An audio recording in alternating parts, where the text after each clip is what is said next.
6 dias depois, Jesus foi para um monte alto, levando consigo somente Pedro, Tiago e João. Ali, eles viram a aparência de Jesus mudar. A sua roupa ficou muito branca e brilhante, mais do que qualquer lavadeira seria capaz de deixar. E os 3 discípulos viram Elias e Moisés conversando com Jesus. Então Pedro disse a Jesus: Mestre, como é bom estarmos aqui. Vamos armar 3 barracas. Uma para o Senhor, outra para Moisés e outra para Elias. Pedro não sabia o que deveria dizer, pois ele e os outros 2 discípulos estavam apavorados. Logo depois, uma nuvem os cobriu, e dela veio uma voz: Este é o meu filho querido, escutem o que ele diz. Aí os discípulos olharam em volta e viram somente Jesus com eles. Observemos com atenção essa passagem que relata, né, o apóstolo Marcos. Embora ele não estivesse presente a esse fenômeno, mas ele relata, segundo tudo indica, de uma maneira muito interessante e muito bem. Vamos destacar algum desses pontos, né? O sentido desse fenômeno, o que é que nós podemos aprender com esse episódio tão interessante da vida de Jesus e que certamente foi útil a todos os discípulos. Bem, Marcos narra, e aí vamos esclarecer, não é o Marcos Eurípides, é o Marcos apóstolo, né? Não pode ser o mesmo, até porque nessa época possivelmente ambos estavam encarnados, ou Eurípides talvez já tivesse reencarnado, né? Eurípides desencarna quando o Cristo ainda é muito jovem e reencarna logo, mas não é a mesmo espírito, né? Os nomes coincidem. Voltemos. Jesus no Monte Tabor está registrado em Marcos capítulo 9, versículos de 2 a 8. E esse episódio nos traz muitas reflexões interessantes, né? Primeiro, eu estou seguindo aqui mais ou menos a sequência, né, do texto que você vai ler para facilitar o seu estudo e para facilitar também o meu estudo, né, o meu direcionamento aqui. Bem, o que é que a gente pode aprender com isso? Primeiro, uma coisa que a gente vai constatar em todo o Novo Testamento. Todo o Novo Testamento nós vamos ver o seguinte: Jesus não se prendia a questões externas e sociais. E aí é importante entender isso. Quem que Jesus convida para vivenciar esse fenômeno com ele? Um adulto, Pedro, e 2 adolescentes que inclusive eram irmãos, né? O Tiago maior e João. A gente não sabe exatamente a idade deles. Os estudiosos dizem que ele era muito jovem, porque mesmo depois da crucificação, quer dizer, João ainda viveu cerca de 70 anos, o que era muito incomum para a época, viver sequer 70. Então, Humberto de Campos, no livro A Boa Nova, fala de João e de Tiago como adolescentes e como rapazes. Então, 12, 14, 15 anos, mais ou menos por aí. Jesus convida 2 adolescentes, né? E é interessante que Kardec também convida aí 2 mulheres, 2 adolescentes para trabalhar diretamente no Livro dos Espíritos, né? Que inclusive também eram irmãs, Caroline e Jolie Baudin, que tinham também por volta dessa idade, 14, 16, alguma coisa, 12, 14, segundo alguns. Enfim, né? Não vamos estar tão preocupados se era 12 ou se era 13 e tal. É importante entender essa concepção do Cristo e de Kardec também. E Jesus os chama ao monte, né, um local tranquilo, obviamente um lugar que o mestre não escolhe por acaso, para realizar vários fenômenos mediúnicos. Vamos primeiro para a narração, quer dizer, o que é que acontece, né? Jesus ali no Monte Tabor, né, no alto do monte, daí muitos chamam a transfiguração do Tabor, evoca 2 espíritos. Moisés e Elias, né? E aí, se alguém diz que é proibido evocar os espíritos, não está muito de acordo com Cristo, né? E espíritos dos mortos, por quê? Porque Moisés tinha morrido mais ou menos há 1500 anos antes, quer dizer, e Elias mais ou menos 850 anos antes de Jesus, antes daquele momento. Então, me desculpem, eles estavam mortos e bem enterrados, e com esse tempo aí eu não entendo, mas não devia ter muita coisa do corpo deles não, viu? Talvez uns fragmentos de osso, com 1000 anos, 1500 anos no caso de Moisés, não há de sobrar muita coisa. Então é óbvio que eles não estavam ali com o corpo deles, estavam em seu corpo espiritual, em seu perispírito. É um fenômeno maravilhoso. E Jesus também, além da materialização desses espíritos, Jesus também se transfigura, quer dizer, ele mostra o esplendor do seu próprio corpo espiritual, né? E aí chamado de transfiguração. E é interessante como eles descrevem, né? E aí a gente está falando, né, de apóstolos, em sua maioria que não sabiam escrever, de uma cultura extremamente limitada da época, né? Como eram a grande maioria da cultura do mundo na época. E aí as comparações são interessantes, né? Que aí diz, o corpo de Jesus ficou brilhante, resplandecente. E aí tá bem legal. Mas aí depois vai comparar com o quê? Com uma roupa, era o que tinha, uma roupa alvíssima, que nenhum lavandeiro conseguiria tornar tão branca. Lavandeiro não era lavadeira, mas era parecido. Era a pessoa que tornava a roupa alva. Então ninguém podia tornar uma roupa tão branca, tão brilhante como a de Jesus. Era a comparação da época. Mais interessante ainda, daqui a pouco a gente parte para os fenômenos mediúnicos, foi a reação de Pedro, né? Essa ganhou destaque, né? Primeiro Pedro diz assim: Senhor, já que Moisés e Elias estão aqui, deixa eu fazer 3 barracas, uma para o Senhor, uma para Moisés e uma para Elias. Pedro não tinha lido ainda o livro dos médiuns, naturalmente, e não sabia que se tratava de uma materialização, né? Talvez Jesus devesse materializar na hora o livro dos médiuns assim: Pedro, vai estudar um pouquinho, né? Faltou assunto. Depois o próprio Marcos, né, o apóstolo, relata, como quem diz, eles estavam meio que atemorizados, meio apavorados com aquele fenômeno. Quer dizer, aí a gente entende. Pedro, meio assustado, sem ter o que dizer, vendo aquele povo ali, resolveu tentar ser agradável, propondo fazer uma barraca para cada um. Espírito materializado não precisa de barraca, né? Até porque é a materialização rápida, não ia ficar ali muito tempo. Ao mesmo tempo, Marcos também narra que eles se sentiam bem. E é curioso isso, porque existem realmente fenômenos mediúnicos que, se por um lado nos chocam, nos impressionam, também nos envolvem com energia muito boa. É exatamente isso que eles estão vivendo, um fenômeno mediúnico forte, uma materialização, uma transfiguração, aquela emoção profunda, né? Porque eles são hebreus, né? Moisés é o grande patriarca, e aí você vê Moisés, quer dizer, acho que para nós seria algo semelhante, né? A gente vê uma materialização de Allan Kardec. Mas aí a gente não pode mais, como Pedro, querer fazer uma barraca, armar uma rede ou uma cama para Kardec, né? Porque aí não tem mais desculpa. Ele vai dizer: meu filho, não leu o livro dos médiuns, não sabe o que é materialização.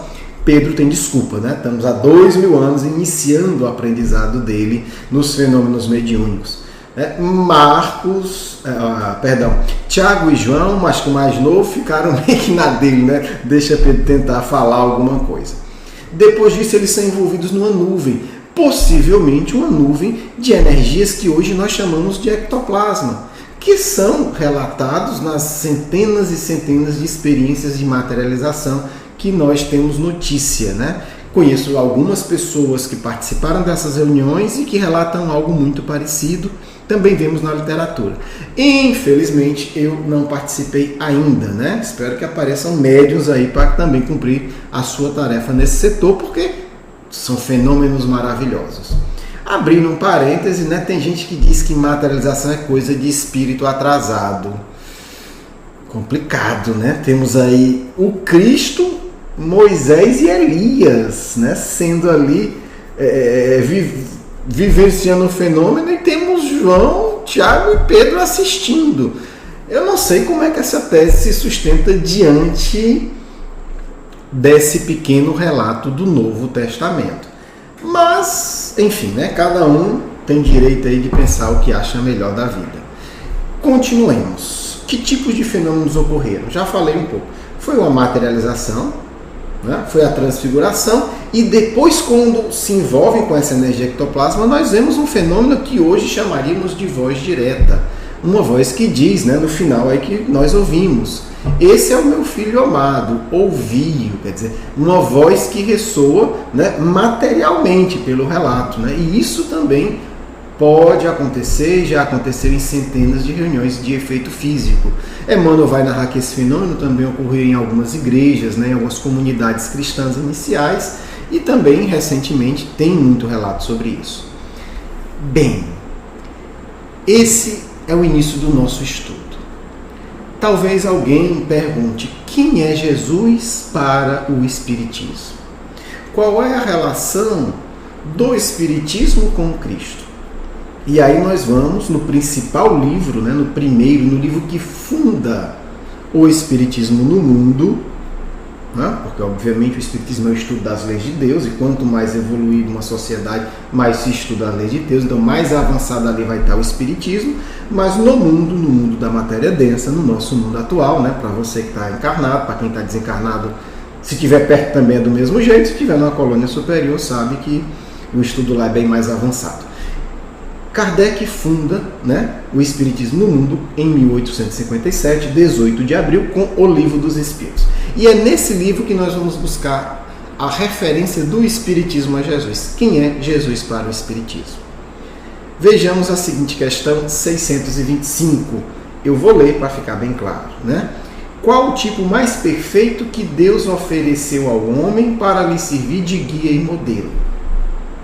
Tipo mais perfeito, né? O profeta dos profetas, o mestre dos mestres. Quem Deus enviou ao mundo para ser o maior modelo de todos? A resposta são duas palavras: vede Jesus. Ponto. Vamos ler um trecho do comentário de Kardec. Jesus é para o homem o tipo de perfeição moral a que pode aspirar a humanidade na Terra. Deus não o oferece como o mais perfeito modelo, e a doutrina que ele ensinou é a mais pura expressão de sua lei, porque ele estava animado do Espírito Divino e foi o ser mais puro que já apareceu na Terra. Nos nossos textos tem o comentário completo de Kardec. Agora vejamos a opinião de um historiador da época de Kardec, Ernest Renan. Kardec, inclusive, discute com os espíritos a obra dele, chamada A Vida de Jesus, materialista.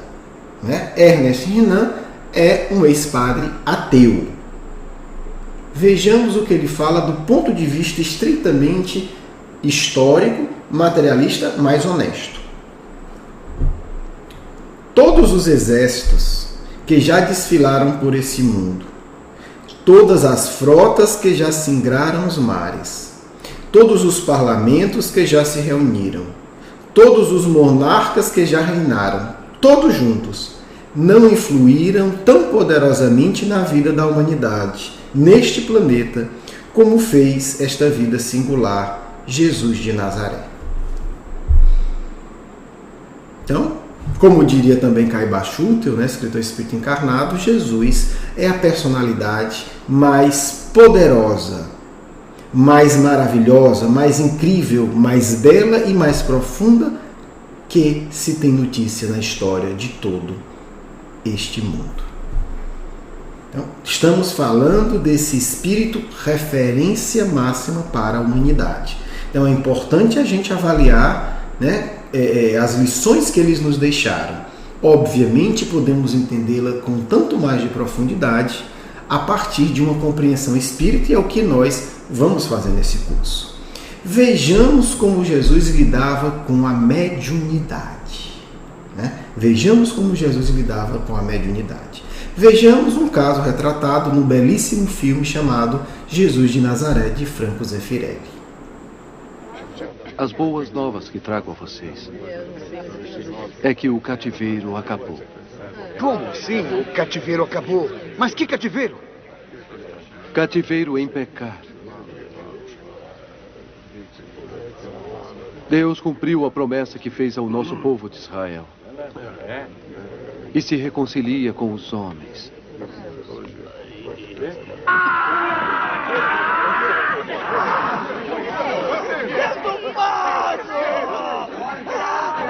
Ouça-me! Jesus! Jesus! Jesus de Nazaré! Ouça-me! Ouça-me!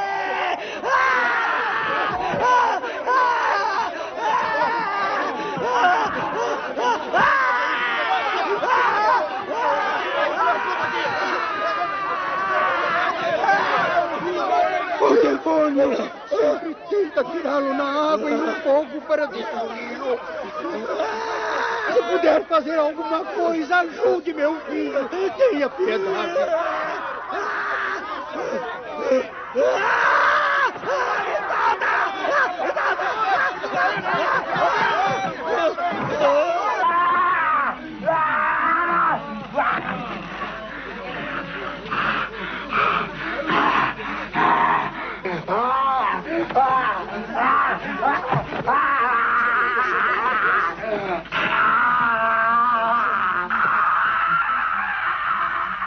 Deixe-o agora.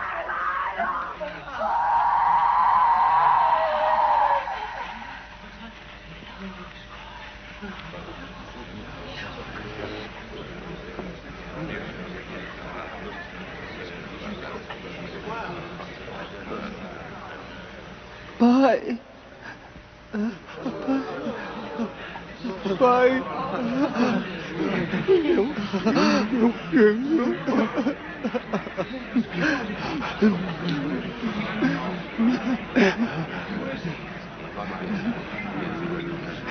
Deus seja louvado. Nós vemos nesse trecho algo muito bem representado artisticamente, com uma sensibilidade muito grande, né?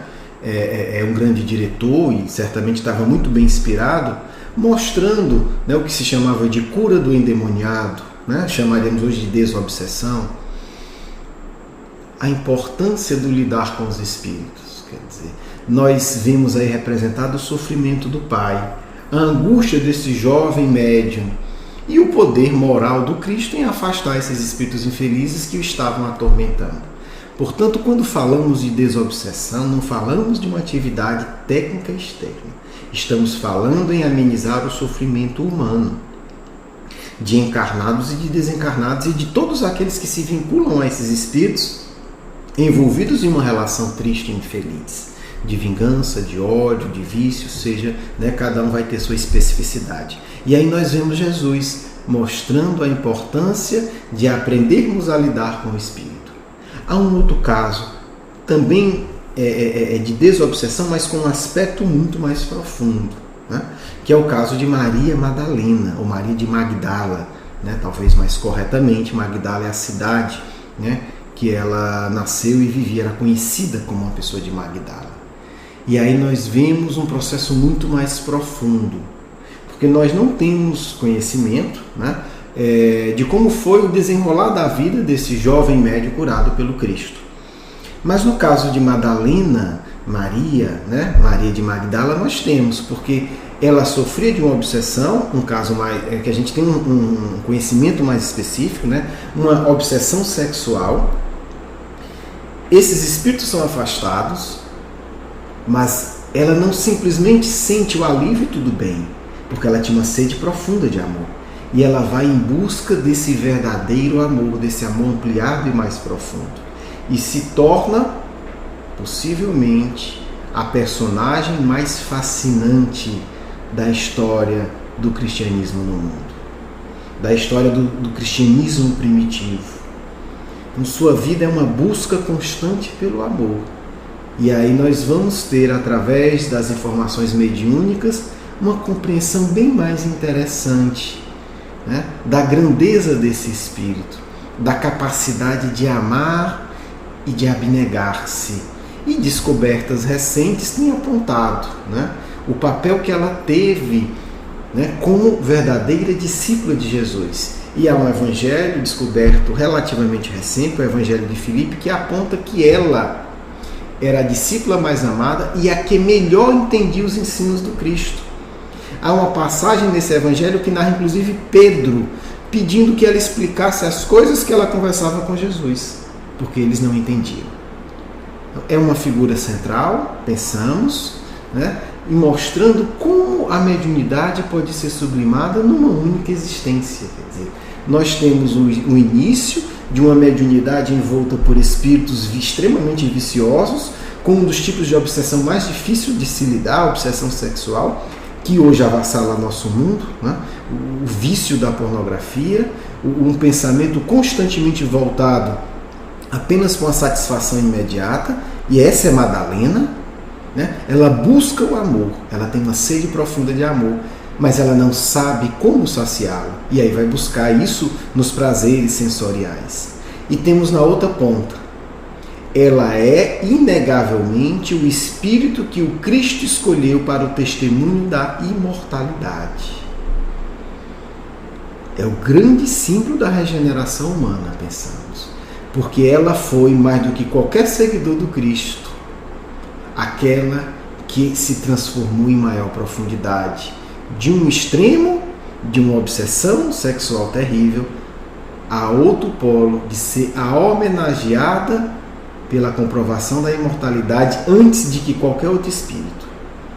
É um espírito que nós certamente falaremos mais, que precisamos refletir mais, porque penso tem muito a nos ensinar a todos nós que estamos nesse momento de superação, de enfrentamento dos nossos vícios íntimos, né? Quem sabe ela não será, né, a nossa grande guia, né, de regeneração dos vícios, né? Falo nossa, da humanidade inteira. Temos também Jesus atuando nas curas físicas, curando cegos de nascença, curando paralíticos. E há várias passagens. E aí nos espanta algumas posturas de pessoas que dizem também que cirurgia espiritual é coisa do passado. Bem, se acreditamos que Jesus é quem o Espiritismo diz, é bom rever também esse conceito, né? Vamos refletir um pouco mais antes de emitir opiniões, né, que podem ser contrárias ao ensino do Cristo. Vemos um outro espírito se transformar em profundidade, né, também com a aparição do Cristo, Paulo de Tarso, que também sai da conduta de perseguição, de domínio, de arrogância e de assassinato, né? Paulo era um assassino, né? Saulo era um assassino, porque aí vai haver essa mudança de nome, mas é o mesmo espírito, e ele se reconhece assim, então não há nenhuma condenação, nenhum julgamento, ele se coloca como assassino dos cristãos, foi o responsável pelo assassinato de Estevão, que se torna depois um dos maiores pregadores do Evangelho no mundo, e foi, né, o maior estrategista cristão de todos os tempos e um dos maiores pensadores estratégicos da história do mundo, reconhecido inclusive por não cristãos ou pessoas sem uma vinculação religiosa clara. Foi graças a ele, no mundo, que o cristianismo se articulou e não morreu no início, né? Por conta das perseguições do Templo de Jerusalém, a Casa do Caminho. Essa história está muito bem contada no livro Paulo e Estevão de Emmanuel, né, pelo Chico Xavier. Bem, qual é, né, o ensino que nós podemos pegar de todos esses exemplos para o nosso estudo de hoje? Talvez o Cristo esteja querendo nos mostrar um ponto central que é a base da nossa regeneração: a imortalidade. Somente quando a gente tem uma convicção profunda da imortalidade, nós estaremos preparados para iniciar os verdadeiros voos espirituais, ou, em outra simbologia, para iniciar o verdadeiro mergulho em nós, para encontrarmos as forças divinas que estão ali ainda, né, adormecidas ou amordaçadas. É importante a gente entender isso. Não basta, eu acredito, eu acho que existe, porque na hora da tempestade a gente não vai segurar né, a nossa fé se nós não tivermos essa convicção. É óbvio que o Cristo estava aliviando o sofrimento das pessoas que ele atendia, mas é uma lição mais profunda para todos nós. O Espírito, o poder do Espírito em relação à matéria. Por que o Cristo aparece para Maria Madalena e depois para os apóstolos e depois para centenas de pessoas? Para que não houvesse dúvida. Nós somos espíritos. Nós somos espíritos. Nós somos imortais. A imortalidade é um dos maiores tesouros que Deus nos concede. Porque tudo que seja, se acabasse, seria limitado. Vou ser muito feliz por 1000 anos, ótimo, mas vai passar. Um dia 1000 anos passa. Então a imortalidade é um grande tesouro que Deus nos dá. E é a base da nossa convicção de que vale a pena o esforço e o sacrifício para crescer moral, emocional e espiritualmente. Portanto, nós vemos que mediunidade, imortalidade e transformação individual e social estão profundamente interligadas. E as práticas do Cristo deixam isso muito claro. A mediunidade por Cristo é um instrumento de nos ensinar a caminhar para Deus, que é o objetivo maior de todos. Mas para isso temos que dar cada passo de uma vez. O passo inicial, pensamos no nosso estágio evolutivo. Convicção profunda da imortalidade. Convicção profunda. Não é eu acho. Deve existir. Não. Convicção profunda. E é nessa vivência mediúnica que ele vai proporcionar a milhares de pessoas e, obviamente, em particular, aqueles que estão acompanhando sempre. Aliado à compreensão do amor de Deus, que deixará a base para o crescimento espiritual da humanidade, de todos aqueles que pretendem segui-lo. Portanto, a mediunidade é um instrumento indispensável ao crescimento espiritual. Indispensável. Vejamos o que Kardec coloca sobre essa compreensão da imortalidade, né, sobre a compreensão da vida futura. Pequeno trecho extraído do Evangelho segundo o Espiritismo, capítulo 2, chamado O Ponto de Vista. A ideia clara e precisa que se faz da vida futura dá uma fé inabalável do porvir. E é essa fé que tem consequências enormes sobre a moralização dos homens, porque muda completamente o ponto de vista pelo qual eles encaram a vida terrena.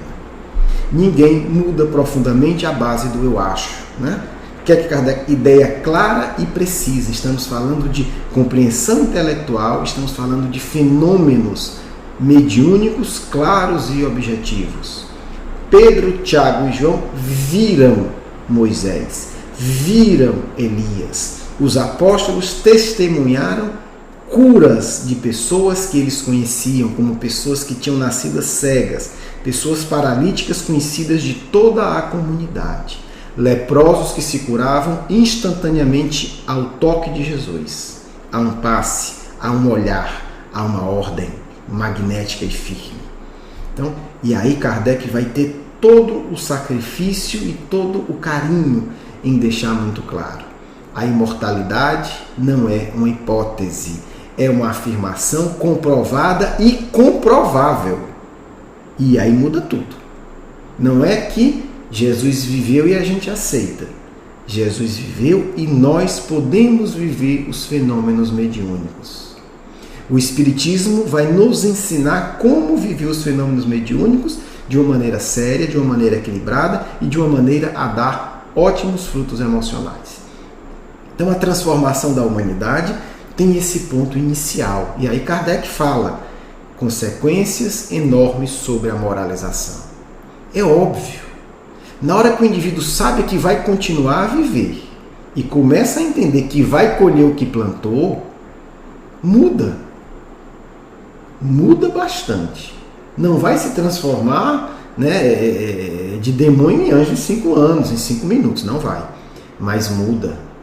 Quando nós começamos a compreender profundamente que vamos desencarnar, que vamos continuar com as e vamos colher de uma maneira clara e objetiva as nossas obras, os nossos sentimentos, muda. Nem que seja por egoísmo, né? Mas já começa a mudar, já é alguma coisa, já é válido, tá certo? Então a gente lança aqui para vocês algumas questões. Você está convicto da própria imortalidade? O que você precisaria para desenvolver essa convicção de forma profunda, caso não esteja ainda 100%? E como o Cristo e Kardec podem lhe ajudar nesse processo? Nós pedimos que vocês pensem sobre isso, avaliem, reflitam, para que vocês, possam, para que cada um de nós possa conduzir-se de uma maneira mais adequada. O que é que está faltando? O fato de pensar já é o processo educativo.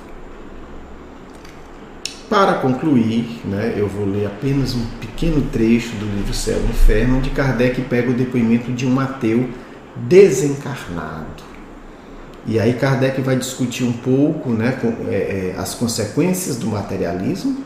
Uma delas é o aumento do suicídio, e é algo que nós vivemos hoje de maneira ainda muito mais intensa do que na época de Kardec, porque as pessoas, embora 90 e tantos % afirmem acreditar em Deus, elas não têm uma ideia clara da imortalidade. E muitas vezes isso é um ponto muito que vai conduzi-las com muito mais facilidade ao infeliz ato do suicídio. E aí Kardec vai perguntar a esse espírito, eu só vou ler um trecho, nós colocamos aí as primeiras 10 perguntas que Kardec fez a esse espírito. No livro Céu e Inferno tem muito mais, nós sugerimos fortemente que vocês pesquisem esse caso e também pesquisem outros, tá certo? Mas Kardec vai indagar de onde vinham as suas ideias materialistas, na sua última existência. E ele vai dizer: em anterior encarnação eu fora mal e por isso condenei-me na seguinte, na última que ele fala, na última que ele teve, aos tormentos da incerteza, e foi assim que me suicidei. Comentário de Kardec: muitas vezes nos perguntamos como pode haver materialistas quando todos eles passaram pelo mundo espiritual, por isso deveria ter uma intuição. Ora, é precisamente essa intuição que é recusada a alguns espíritos que, conservando o orgulho, não se arrependeram de suas faltas. Assim sofrem eles a pena até que, domado o orgulho, se rendam à evidência. Então, aqueles que não conseguem ter sequer essa intuição, e aí nós estamos já no extremo, não é os que vacilam, acreditam um pouco ou não, mas os que realmente negam a existência da imortalidade de Deus, são espíritos que estão punindo-se a si mesmos por conta do orgulho. É necessário ter compaixão desses indivíduos. Eles não estão ali, usufruindo uma felicidade de quem é grandioso. Eles estão sofrendo uma punição pelo excesso de orgulho. E certamente isso causa desde já tremendos tormentos. Portanto, é importante a gente ter esse olhar de compaixão por aqueles que, por conta de um excesso de erros, de arrogância, não conseguem ainda perceber a si mesmos, porque Deus está acima de tudo dentro de nós. Quer dizer, eles vivem isolados de si mesmos, portanto, vivem isolados de Deus, no sentido mais profundo, e isso certamente é causa de muitas angústias. Bem, espero que vocês tenham gostado da nossa conversa, da nossa exposição de hoje. Estamos aguardando as perguntas, os comentários, para que a gente possa, logo que a gente esteja algumas questões reunidas, ter um vídeo, que seja exclusivamente lendo os comentários de vocês, lendo as perguntas, lendo a resposta das questões que nós levantamos, para que a gente possa enriquecer esse nosso curso, que se propõe, como já falamos na apresentação do curso, um diálogo, ser uma experiência construída entre nós. Muito obrigado pela atenção. Estamos aqui iniciando um projeto que sentimos né? E defendemos que deve ser um projeto coletivo. A sua questão, a sua vibração, a sua ideia vai ajudar a construir esse curso, né? Que apenas se inicia, aperfeiçoando, levantando temas novos, dando sugestões de aulas, falando o que é que você gostaria mais de ouvir de nós e de trocar alguma ideia. Um grande abraço, boa semana, fiquem em paz.